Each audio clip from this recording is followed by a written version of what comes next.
Praise Lord, hallelujah. सभी को जय मसीह की। खुदा प्रभु यीशु मसीह ने हम सभी को चुना है। प्रभु यीशु मसीह कहता है कि तुमने मुझे नहीं चुना बल्कि मैंने तुम्हें चुना है। आइए हम दुआ करेंगे।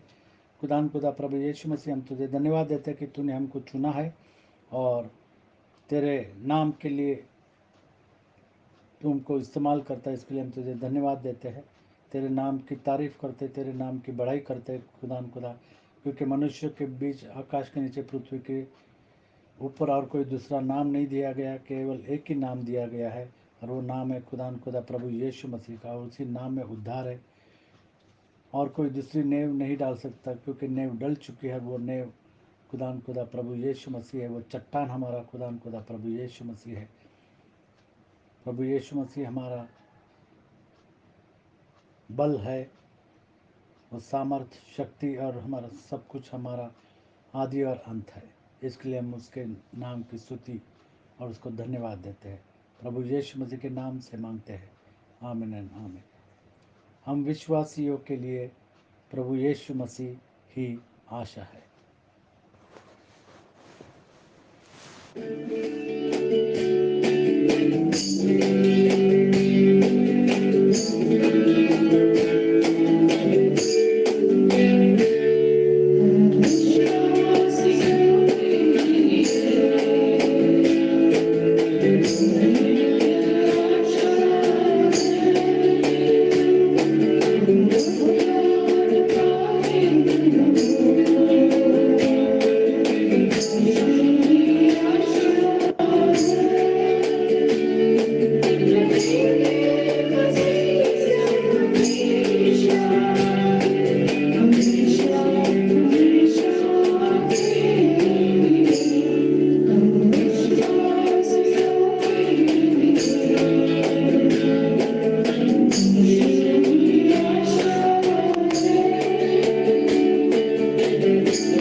खुदान खुदा प्रभु यीशु मसीह ही हमारी आशा है, वही हमारा सब कुछ है। हम पढ़ेंगे यशायाह की पुस्तक 58 और 11 से 12वीं आयत तक। यहोवा तुझे लगातार लिए चलेगा और अकाल के समय तुझे तृप्त और तेरी हड्डियों को हरी भरी करेगा, और तू सींची हुई बारी और ऐसे सोते के समान होगा जिसका जल कभी नहीं सूखता। तेरे वंश के लोग बहुत काल के उजड़े हुए स्थानों को फिर बसाएंगे। तू पीढ़ी पीढ़ी की पड़ी हुई नींव पर घर उठाएगा। तेरा नाम टूटे हुए बाड़े का सुधारक और पत्थों का ठीक करने वाला पड़ेगा।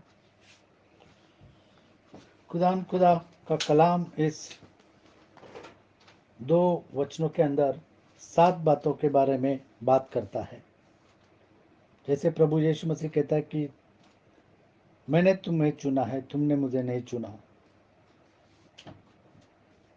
और यहोवा तुझे लगातार लिए चलेगा।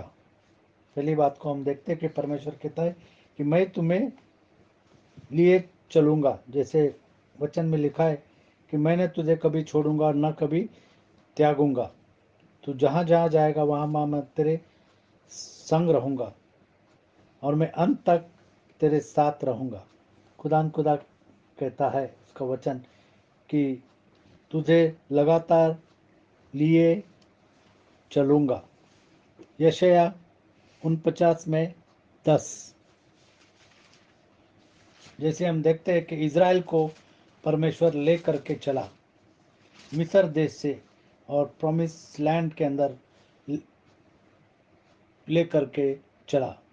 49 में 10। वे भूखे और प्यासे न होंगे, न लू और न घाम उन्हें लगेगा, क्योंकि वह जो उन पर दया करता है क्योंकि वह जो उन पर दया करता है वही उनका अगुआ होगा, वही उनका अगुआ होगा, और जल के सोतों के पास और जल के सोतों के पास उन्हें ले चलेगा। उन्हें ले चलेगा। क्योंकि खुदा खुदा प्रभु यीशु मसीह वो जीवन के जल का सोता है। 57 में 18। यशायाह 57 में 18। खुदा कहता है कि मैं तुझे लगातार लिए चलूँगा, मैं तुझे अकेला नहीं छोड़ूंगा, मैं तेरे संग संग रहूँगा। 57 में 18।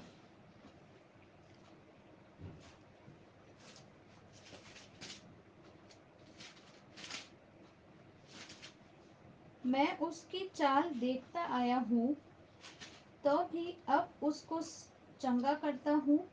मैं उसे ले चलूंगा, मैं उसे ले चलूँगा और चंगा भी करूँगा। परमेश्वर कहता है कि मैं तुझे चंगा करूँगा और ले तुझे लिए चलूँगा, और विशेष करके उसके शोक करने वालों को शांति दूंगा। खुदा कहता है कि मैं तुझे चंगा करूँगा और तुझे लिए चलूँगा। 11 में दूसरी बात परमेश्वर कहता है कि अकाल के समय तुझे तृप्त करूँगा, तेरी हड्डियों को हरी भरी कर दूंगा। अकाल के समय में भी खुदा हमको जीवित रखता है और हमारी हड्डियों को हरी भरी करता है। जैसे हम पढ़ेंगे भजन संहिता 107 में 9। भजन संहिता 107 में 9। खुदा हमको अकाल के समय में भी तृप्त करता है, अच्छा अच्छा भोजन खिलाता है।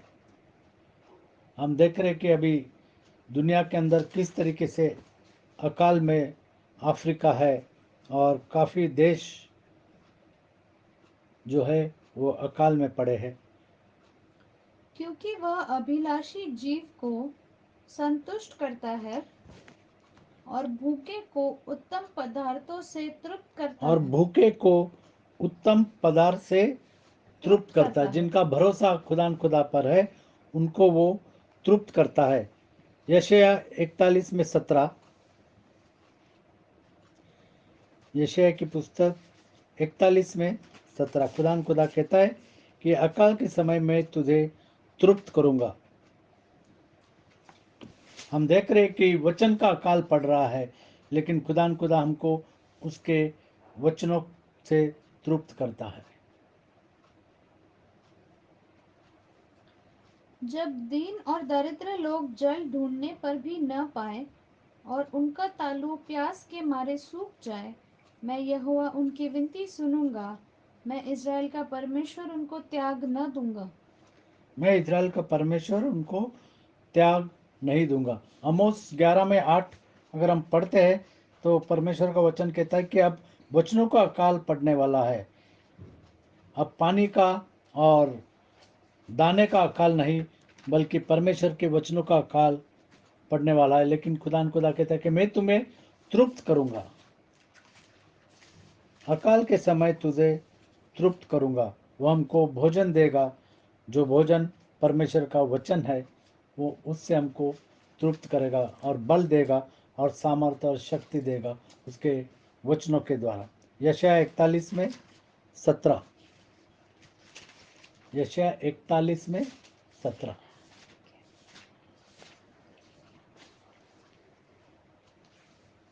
जब दीन और दरिद्र लोग जल ढूंढने पर भी न पाए और उनकी तालू प्यास के मारे सूख जाए, मैं यहोवा उनकी विनती सुनूंगा, मैं इज़राइल का परमेश्वर उनको त्याग न दूंगा। जैसे हम उत्पत्ति की किताब में देखते हैं कि बहुत बड़ा अकाल गिरा। 26 उत्पत्ति 26, और उस अकाल में परमेश्वर ने इज़ाक को कहा कि इस देश को छोड़ के न जाना। एक से आगे। उस देश में अकाल पड़ा, यह उस पहले अकाल से अलग था जो अब्राम के दिनों में पड़ा था। इसलिए इसहाक गरार को पलिश्तियों के राजा अबीमेलेक के पास गया। वहाँ यहोवा ने उसको दर्शन देकर कहा, मिस्र में मत जा, जो देश मैं तुझे बताऊं उसी में रह। तू इसी देश में रह और मैं तेरे संग रहूंगा और परमेश्वर ने कहा कि मैं तेरे संग रहूंगा और तुझे आशीष दूंगा, और तुझे आशीष दूंगा, और ये सब देश और ये सब देश। मैं तुझको और तेरे वंश को दूंगा। हम देखते हैं कि लोग पैसा कमाने अलग अलग देश में जाते हैं, लेकिन परमेश्वर ने जैसे इजाक से कहा कि तू यहीं रहना, यहीं पर मैं तुझे आशीषित करूंगा। और जैसे अकाल गिरा, और अकाल के समय में परमेश्वर ने उसको 100 गुना फल दिया। 12 में क्या लिखा है?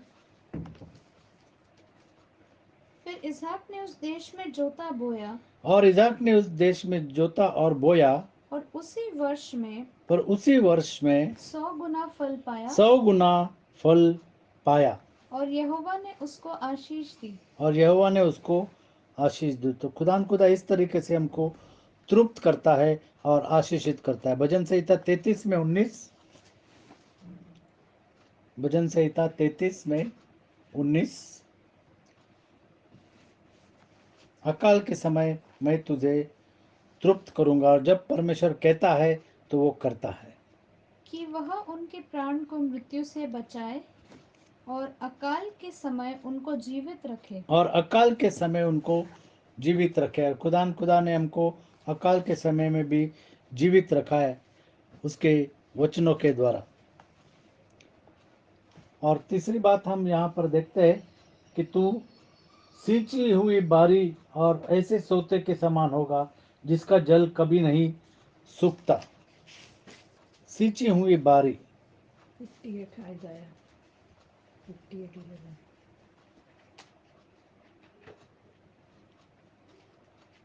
हम पढ़ेंगे सबोपदेशक 4 में 15, सबोपदेशक 4 में 15, सबोपदेशक 4 में 15। खुदा कहता है कि सींची हुई बारी। मैंने सब जीवतों को जो धरती पर चलते फिरते हैं देखा कि वे उस दूसरे लड़के के संग हो लिए जो उनका स्थान लेने के लिए खड़ा हुआ। 4 में 15, यशायाह 27 में 3,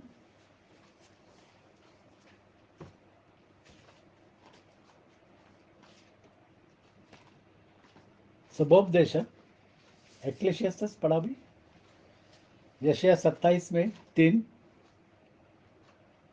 मैं यहोवा उसकी रक्षा करता हूँ, मैं क्षण क्षण उसको सींचता रहूंगा, मैं क्षण क्षण उसको सींचता रहूंगा, परमेश्वर कहता है, मैं रात दिन उसकी रक्षा करता रहूंगा। और मैं रात दिन उसकी रक्षा करता रहूंगा। जिस तरीके से परमेश्वर हमारी रक्षा रात और दिन करता है, ऐसा न हो कि कोई उसकी हानि करे।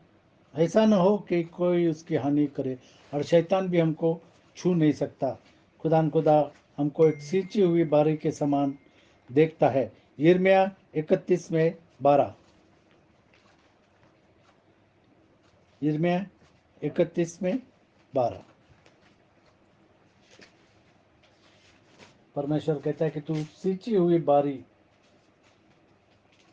के जैसे होगा। इसलिए वे सिय्योन की चोटी पर आकर जय जयकार करेंगे और यहोवा से अनाज, नया दाख मधु, टटका तेल, भेड़ बकरियां और गाय बैलों के बच्चे आदि उत्तम उत्तम दान पाने के लिए ताता बांध कर चलेंगे, और उनका प्राण सींची हुई बारी के समान होगा, और उनका प्राण सींची हुई बारी के समान होगा, और वे फिर कभी उदास न होंगे। और वे फिर कभी उदास न होंगे, क्योंकि खुदा कहता है कि तुम उदास न हो, मैं तुम्हारे संग हूँ। चौथी बात परमेश्वर उस वचन में कहता है कि तुम सोते के समान तू सोते के समान होगा, जिसका जल कभी नहीं सूखता। हम जानते हैं इस वचन को, यूहन्ना 4 में 10, यूहन्ना 4 में 10, यीशु ने उत्तर दिया, यदि तू परमेश्वर के वरदान को जानती और यह भी जानती कि वह कौन है जो तुझसे कहता है प्रभु मुझे यीशु मसीह सामरी स्त्री से कहता है, यदि तू परमेश्वर के वरदान को जानती और यह भी जानती कि वह कौन है जो तुझसे कहता है मुझे पानी पिला, तो तू उसे मांगती और वह तुझे जीवन का जल देता। तू सोते के समान होगा। उसी तरीके से हम 14 में देखेंगे, परंतु जो कोई उस जल में से पिएगा जो कोई उस जल में से पिएगा, जो मैं उसे दूंगा, हाँ, वह फिर अनंत काल तक प्यासा न होगा, वह फिर अनंत काल तक प्यासा प्यासा न होगा। न होगा। 7 में 38,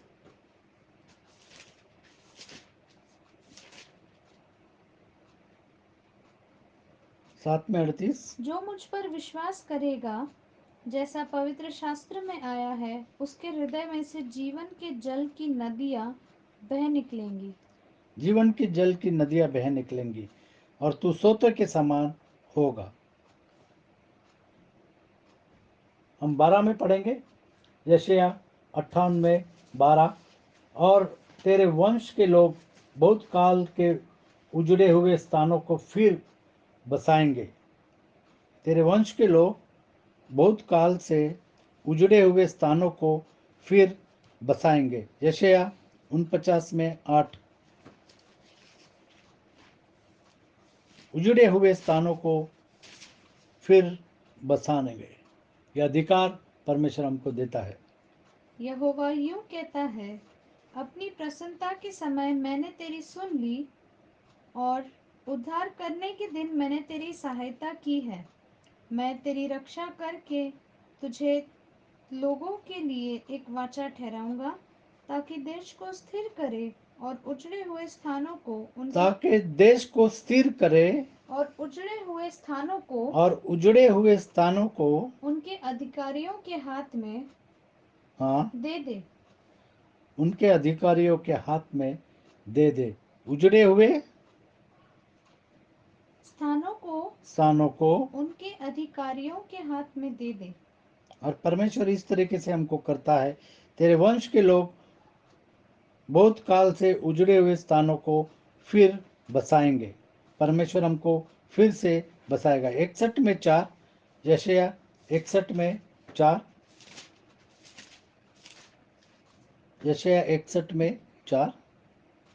तब वे बहुत काल के उजड़े हुए स्थानों को फिर बसाएंगे। फिर बसाएंगे, क्योंकि पूर्व परमेश्वर काल हमको से वो अधिकार देता है कि उजड़े हुए स्थानों को हम फिर से बसाएंगे, जिस तरीके से हम देखते हैं कि इज़राइल को बसाया गया। हाँ, पूर्व काल से पड़े हुए खंडहरों में पूर्व काल से पड़े हुए खंडरों में भी वे फिर घर बनाएंगे। वो फिर घर बनाएंगे। उजड़े हुए नगरों को उजड़े हुए नगरों को जो पीढ़ी पीढ़ी से उजड़े हुए हो, जो पीढ़ी पीढ़ी से उजड़े हुए हो, वे फिर नए सिरे से बसाएंगे। वो फिर नए सिरे से बसाएंगे। हम जानते हैं कि पास्टर कॉनवे उल्लासनगर में पुराने घर में जो एक उजड़ा हुआ घर था, उस स्थान में वो गए और लोग डर रहे थे। उन्होंने उनको कहा कि ये दरवाजे को खोलना नहीं, क्योंकि ये घर जो है शैतान से भरा हुआ है।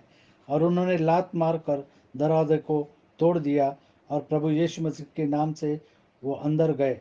और लोग सोच रहे थे अब लाश बाहर आती है। और उसके बाद उनका परिवार लेकर के वो वहाँ पर काफ़ी साल रहे। जैसे परमेश्वर कहता है कि तेरे वंश के लोग बहुत से उजड़े हुए स्थानों को फिर बसाएंगे, और आज तक वहीं पर बसे हुए हैं। एजेकियल 36 में 10,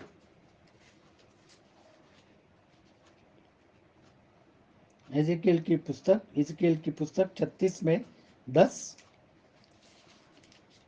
खुदा हमको उजड़े हुए स्थानों को फिर से बसाने का अधिकार देता है, क्योंकि उसने हमको चुना है। हमने प्रभु यीशु मसीह को नहीं चुना, बल्कि प्रभु यीशु मसीह ने हमको चुना है। 36 में 10।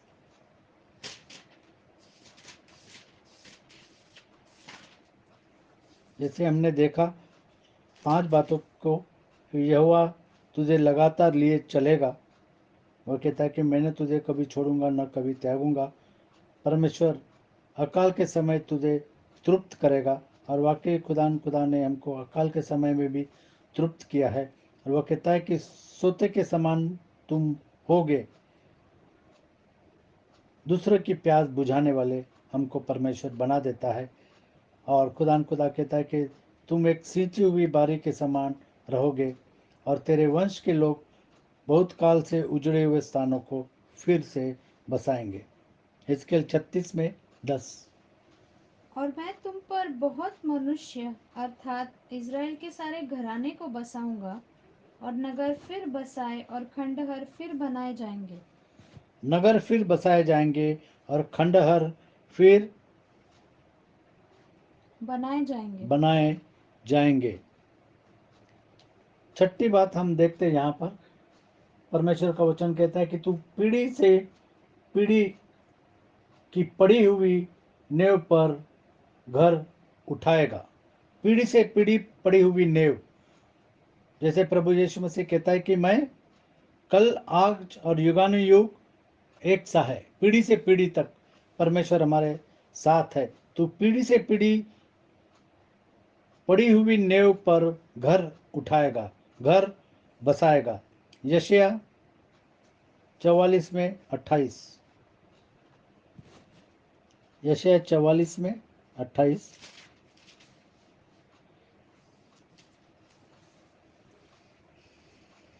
जो खुसरू के विषय में यूं कहता है, वह मेरा ठहराया हुआ चरवाहा है और मेरी इच्छा पूरी करेगा। यरूशलेम के विषय कहता है, वह बसाई जाएगी, और मंदिर के विषय तेरी नींव डाली जाएगी। तेरी नींव डाली जाएगी। हमारी नींव खुदा प्रभु यीशु मसीह है, और प्रभु यीशु मसीह के ऊपर, उस नींव के ऊपर जो घर बसाएगा, उसका घर कभी भी नहीं टूट सकता, चाहे कितनी भी आंधी चले, चाहे कितनी भी वर्षा आए। भजन संहिता 127 में 1 हम जानते हैं इस वचन को, अगर यहोवा घर न बनाए तो बनाने वाले का श्रम व्यर्थ होता है। 127 में एक, यदि घर को यहोवा न बनाए यदि घर को यहोवा न बनाए तो उसके बनाने वालों का तो परिश्रम उसके बनाने वाले का परिश्रम व्यर्थ होगा। व्यर्थ होगा। मत्ती 7 और 22 से 27। मत्ती 7 22 से 27। क्योंकि खुदा प्रभु यीशु मसीह हमारी चट्टान है, वो हमारी नेव है, और कोई दूसरी नेव नहीं डाल सकता। प्रभु यीशु मसीह हमारी नेव है, और उस नेव के ऊपर जो घर बनाएगा उसका घर कभी भी टूट नहीं सकता, चाहे आंधी चले, चाहे। पढ़ेंगे मत्ती 7 22 से 27 तक। उस दिन बहुत से लोग मुझसे कहेंगे, हे प्रभु, क्या हमने तेरे नाम से भविष्यवाणी नहीं की और तेरे नाम से दुष्ट आत्माओं को नहीं निकाला और तेरे नाम से बहुत से आश्चर्य कर्म नहीं किए?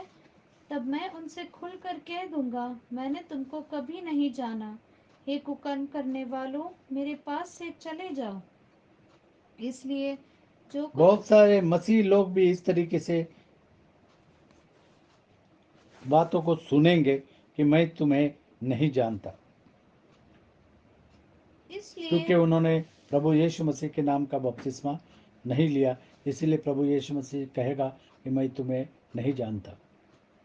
इसलिए जो कोई मेरी ये बातें सुनकर उन्हें मानता है, वह उस बुद्धिमान मनुष्य बातें के सुनकर उसको मानता है, जो प्रेरित 2:38 की बातें सुनकर उसे मानता है, जो मत्ती 28:19 की बातें सुनकर उसको मानता है, वही बचाया जाएगा।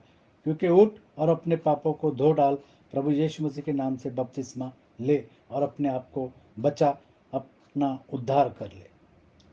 हाँ, वह उस बुद्धिमान मनुष्य के समान ठहरेगा।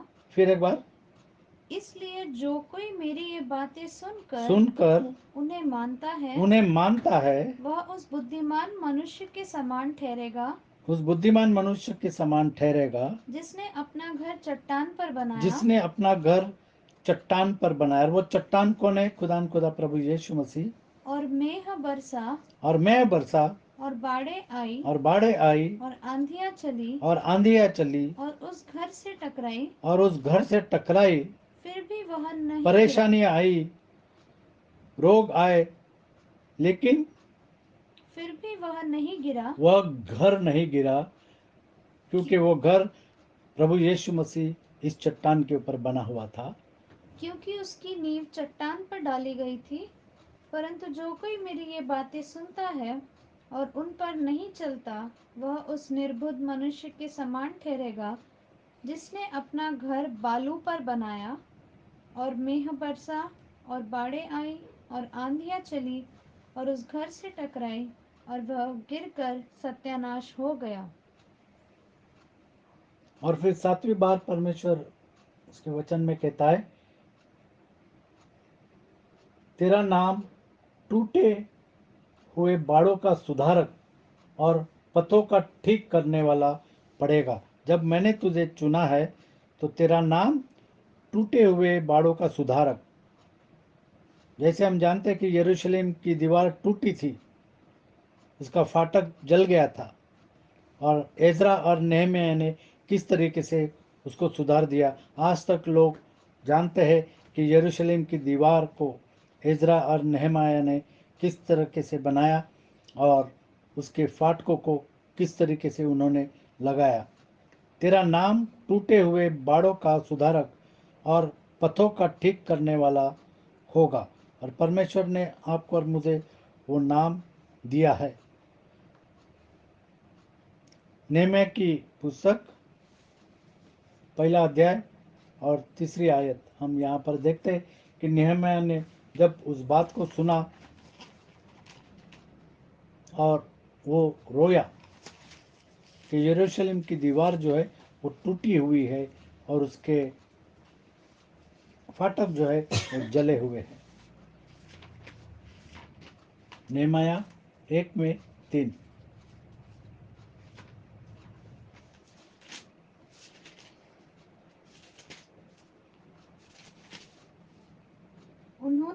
कहा, जो बचे हुए लोग बंधुआई से छूटकर उस प्रांत में रहते हैं, वे बड़ी दुर्दशा में पड़े वो हैं बड़ी दुर्दशा में पड़े हैं। और उनकी निंदा होती है, हाँ, क्योंकि यरूशलेम की शहरपनाह टूटी हुई क्योंकि यरूशलेम की शहरपनाह टूटी हुई और उसके फाटक जले हुए और हैं। उसके फाटक जले हुए हैं।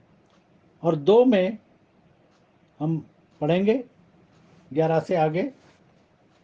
जब मैं यरूशलेम पहुंच गया, तब वहां 3 और दिन हम रहा। जानते हैं कि नेहम्याह को राजा ने छुट्टी दे दी और कहा कि जाओ तू अपने दीवार को, यरूशलेम की दीवार को बना। तब मैं थोड़े पुरुषों को लेकर रात को उठा। मैंने किसी को नहीं बताया कि मेरे परमेश्वर ने यरूशलेम के हित के लिए मेरे मन में क्या उपजाया था। अपनी सवारी के पशु को छोड़ कोई पशु मेरे संग न था। मैं रात को तराई के फाटक में होकर निकला और अजगर के सोते की ओर और कूड़ा फाटक के पास गया और यरूशलेम की टूटी पड़ी हुई शहरपनाह और जले फाटकों को देखा। तब मैं आगे बढ़कर सोते के फाटक और राजा के कुंड के पास गया, परंतु मेरी सवारी के पशु के लिए आगे जाने को स्थान न था। तब मैं रात ही रात नाले से होकर शहरपनाह को देखता हुआ चढ़ गया, फिर घूमकर तराई के फाटक से भीतर आया और इस प्रकार लौट आया। हाकिम न जानते थे कि मैं कहाँ गया और क्या करता था, वरन मैंने तब तक न तो यहूदियों को कुछ बताया था और न याजकों और न रईसों और न हाकिमों और न दूसरे काम करने वालों को। तब मैंने उनसे कहा, तुम आप देखते हो कि कैसी दुर्दशा में है, कि हम कैसी दुर्दशा में हैं, कि यरूशलेम उजाड़ पड़ा है और उसके फाटक जले हुए हैं। आओ हम यरूशलेम की शहरपनाह को बनाएं, आओ हम यरूशलेम के शहरपनाह को बनाएं, कि भविष्य में हमारी नामधराई न रहे। फिर मैंने उनको बतलाया कि मेरे परमेश्वर की कृपा दृष्टि मुझ पर कैसे हुई और राजा ने मुझसे क्या क्या बातें कही थी। तब उन्होंने कहा, आओ हम कमर बांध कर बनाने लगे, और उन्होंने इस भले काम को करने के लिए हियाव बांध लिया। यह सुनकर होरोनी संबलत और तोबिया नामक कर्मचारी, जो ओमनी था, और गेशेम नामक एक अरबी हमें ठट्ठों में उड़ाने लगे और हमें तुच्छ जानकर कहने लगे, यह तुम क्या काम करते हो? क्या तुम राजा के विरुद्ध बलवा करोगे? तब मैंने उनको उत्तर देकर उनसे कहा, स्वर्ग का परमेश्वर हमारा काम सफल करेगा, इसलिए हम उसके दास कमर बांध कर बनाएंगे, परंतु यरूशलेम में तुम्हारा न तो कोई भाग, यरूशलेम में तुम्हारा न तो कोई भाग होगा न हक और न हक और न स्मारक है। और न स्मारक। और इस तरीके से नेहमाया ने यरूशलेम की दीवार को बनाया और फाटकों को बनाया। खुदा कहता है कि तेरा नाम टूटे हुए बाड़ों का सुधारक और पथों को ठीक करने वाला होगा। आज खुदा प्रभु यीशु मसीह आपको इन 7 बातों के द्वारा कहता है कि यहोवा तुझे लगातार लिए चलेगा, अकाल के समय तुझे तृप्त करेगा।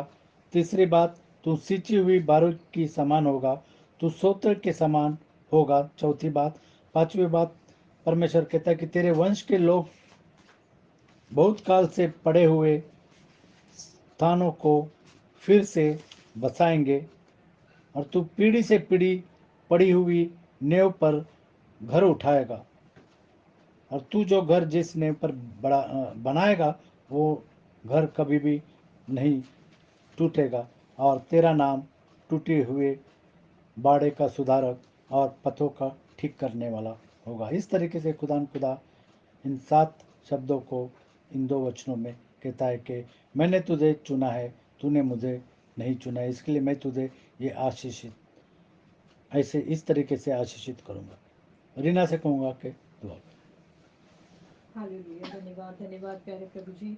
हम तेरा धन्यवाद करते कि तूने हमें चुना है प्यारे प्रभु जी, और जगत की उत्पत्ति से ठहराया कि हम तेरे लिए फल लाए। हाँ प्यारे प्रभु जी, जैसे तेरे वचन में हमने पढ़ा है कि तू कहता है कि यहोवा तुझे लगातार लिए चलेगा और अकाल के समय तुझे तृप्त और तेरी हड्डियों को हरी भरी करेगा, और तू सींची हुई बारी और ऐसा सोते के समान होगा जिसका फल, जिसका जल कभी नहीं सूखता। हाँ प्यारे प्रभु जी, तो हमको हमेशा आशीष देना चाहता है। तो इसलिए आया कि हम जीवन पाएं और बहुतायत का जीवन पाएं। हम तेरा धन्यवाद करते हैं, धन्यवाद करते हैं कि तेरी अनुग्रह की कृपा की दृष्टि हमारे ऊपर हुई है प्यारे प्रभु जी। और तू हमको कभी छोड़ता नहीं, ना कभी त्यागता। जब कभी हम तुझको पुकारते हैं प्यारे प्रभु जी, कभी भी हम तुझको पुकारते हैं, तू हमारी पुकार को सुनता है। हमको तू भला चंगा रखता है, आशीष देता है, बरकत देता है प्यारे प्रभु जी। और हाँ प्यारे प्रभु जी, तो हमें एक सींची हुई बारी के समान रखता है। क्योंकि जैसे दाऊद कहता है, तू मुझे हरी हरी चराइयों में ले जाता है, तू मुझे सुखदाई जल के झरने के पास ले चलता है। हाँ प्यारे प्रभु जी, जब हमारी चराइयाँ हरी हरी होगी, तो हम हमेशा तृप्त जीवन बिताएंगे और हमें किसी भी भली वस्तु की घटी नहीं होगी। धन्यवाद देते सारी आशीषों के लिए, सुंदर वचन के लिए आशीष चाहते, धन्यवाद इस पर आशीष चाहते हैं प्यारे प्रभु जी। जितने भाई बहनों ने इस वचन को सुना है, उनको तो आशीष दे और हम सबों को अपने नज़दीकी में बढ़ा, अंत तक वफादार बना और होने दे कि हम तेरे लिए बहुतायत से फल लाने वाले हो सके। सारी आशीषों के लिए दिल से धन्यवाद देते हुए छोटी सी विनती को यीशु मसीह के प्यारे पवित्र और मीठे नाम में मांगती हूँ, सुनो कबूल करो, आमीन। खुदा आपको आशीषित करे।